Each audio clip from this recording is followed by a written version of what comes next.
डिसेंबर, जानेवारी आणि फेब्रुवारीचे हप्ते हे रखडलेले होते. हप्ते रखडल्यामुळे लाभार्थी महिलांमध्ये काहीशी नाराजी देखील होती.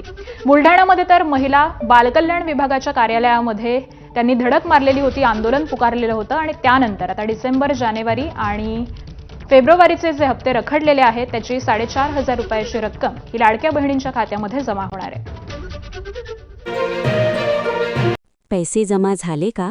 सध्याची खरी परिस्थिती. नमस्कार लाडक्या बहिणींनो, आज पुन्हा एकदा आपण लाडकी बहीण योजनेबद्दल महत्त्वाची माहिती पाहणार आहोत. सध्या अनेक महिलांच्या मनात एकच प्रश्न आहे, आपल्या खात्यात पैसे आले का? आणि जर अजून आले नसतील तर ते कधी येणार? त्यामुळे आजच्या या व्हिडिओमध्ये आपण सध्याची परिस्थिती, पैसे जमा होण्याची प्रक्रिया आणि काही महत्त्वाच्या गोष्टी शांतपणे समजून घेणार आहोत. लाडक्या बहिणींनो, महाराष्ट्र सरकारने सुरू केलेली ही योजना अनेक महिलांसाठी मोठा आधार ठरली आहे.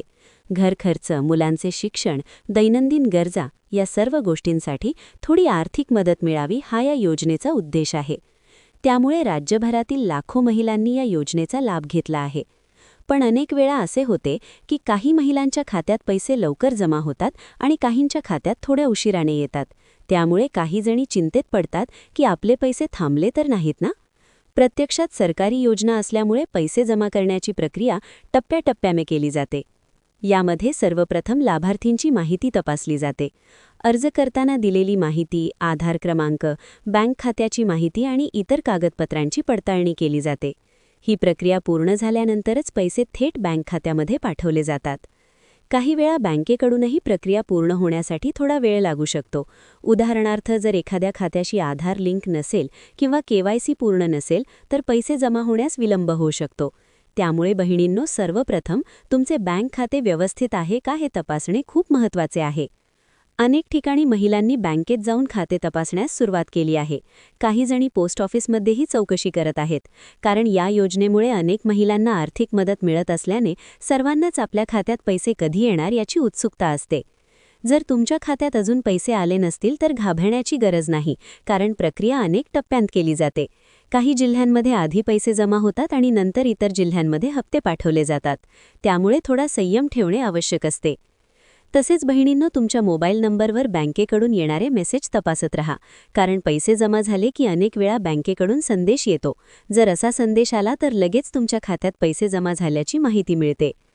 आणखी एक महत्त्वाची गोष्ट म्हणजे तुमचे आधार कार्ड बँक खात्याशी लिंक असणे आवश्यक आहे, कारण बहुतांशी सरकारी योजनांमध्ये थेट लाभार्थ्यांच्या खात्यात पैसे पाठवण्यासाठी ही प्रक्रिया वापरली जाते.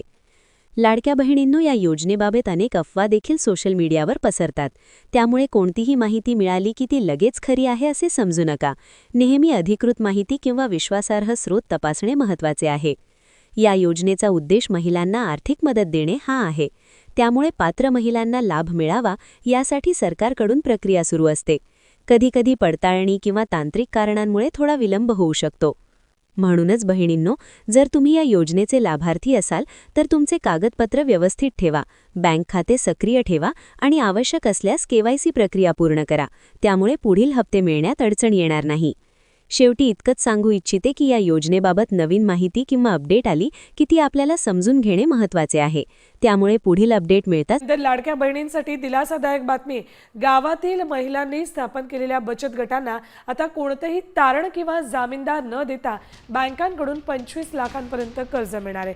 बचत गटाला 1 वर्ष पूर्ण झाल्यानंतर सुरुवातीला 1.5 लाखांपर्यंत कर्ज मिळेल आणि कर्जाची परतफेड वेळेत केल्यास पुढील टप्प्यात 3 लाखांपर्यंत कर्ज मिळेल. त्यानंतर हळूहळू कर्ज मर्यादा वाढवली जाईल.